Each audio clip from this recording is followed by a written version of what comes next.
Sen gelsin. Size gelin.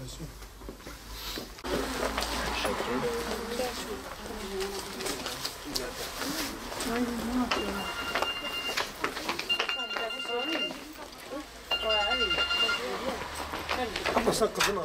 Git. Abi. Tamam oldu.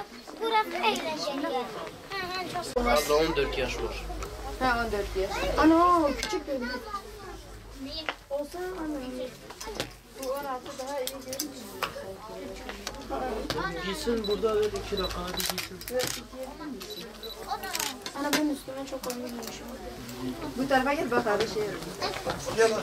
Bu da gelsin. Muhammed, gece pardesini bana ver oğlum. Gece pardesini. Kazandırsın. Sen de üsttekini tek çıkar.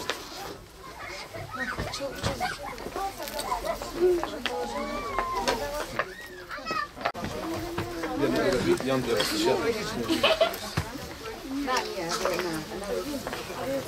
Onları da getir. O ne? Geçin oraya. Oraya geçin. Fotoğraf çekeceğiz. Daha herkes gitsin. Kendinize de artık beğenirsiniz gidersiniz. Geçin.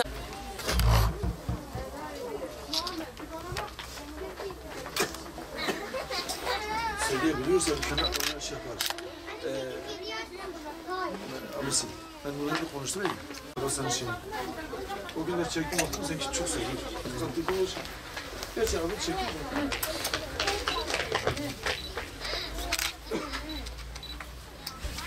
Onu çıkartmadık.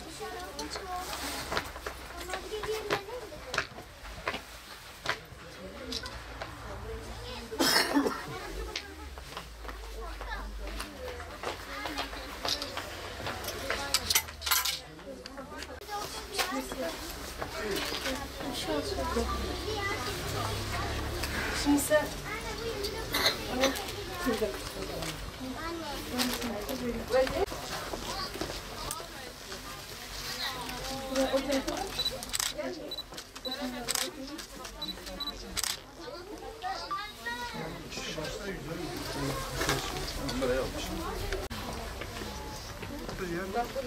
Gidin o karşıya, gidin o karşıya.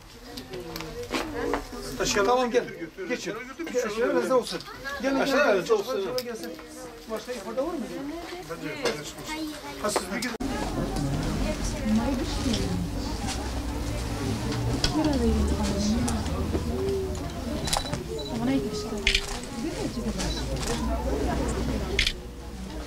İnşallah.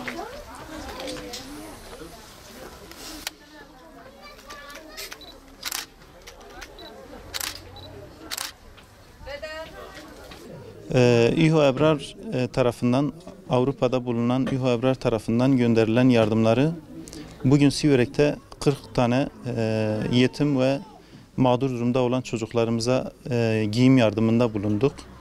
Bu yardımda bulunan bütün kardeşlerimizden, emeği geçen herkesten Allah-u Teala hepsinden razı olsun. İnşallah bundan sonra da zaman zaman İHO Ebrar'ın yardımları devam edecek. Bununla birlikte bu yardımları bize gönderen bütün kardeşlerimize ayrı ayrı hepsine çok çok teşekkür ediyoruz. Allah-u Teala hepsinden razı olsun. Gerçekten bugün çok güzel bir dua aldılar. Bu yetim, özellikle mağdur durumda olanlar. Bu vesileyle biz buradan şöyle bir çağrı da yapıyoruz. Maddi durumu iyi olan, imkanlar olan tüm kardeşlerimizi böyle bir hayra ortak olmaya teşvik ediyoruz. Bu vesileyle bu kış günlerinde, soğuk kış günlerinde giyecek elbise dahi alamayacak durumda olan kardeşlerimizi giydirmeye davet ediyoruz inşallah. Allah-u Teala hepsinden razı olsun. Oho, Ebrar, onlara da teşekkür ederim bu kış için, bana bu kıyafetleri aldığı için. Ebrar tarafından bize elbise göndermişler. Bu kış mevsiminde bize elbise getirmişler. Onlara teşekkür ediyorum. Kendilerinden Allah razı olsun. Hayır sahiplerine de teşekkür ediyorum.